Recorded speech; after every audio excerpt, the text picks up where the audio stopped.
Praise be God through His saints. Isa nga sa pinakamaraming request ay ang kwento ni Santa Juana de Cusa. Sinasabing siya'y pinagaling ng ating Panginoong Hesus mula sa kanyang malubhang karamdaman at mula nga noon ginamit niya ang kanyang kayamanan upang suportahan si Hesus pati na rin ang kanyang mga apostoles. Kaya naman kung inyong titingnan meron po siyang hawak-hawak na jewelry box. At maituturing din natin siyang patron of benefactors. Nang mamatay si Jesus, isa rin siya sa mga naroroon at isa rin siya sa mga unang nakasaksi ng muling pagkabuhay ng ating Panginoong Jesus.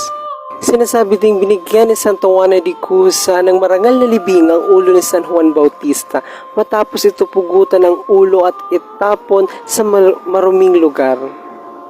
Palihim niyang kinuha ang ulo ni San Juan Bautista at binigyan ng marangal na libing sa bundok ng Oliba. Ang magandang imaheng ito ni Santa Juana de Cusa ay nasa ilalim ng pangangalaga ng aking FB friend, na isang seminarista na si James Ryan Kapukaw. Maraming salamat.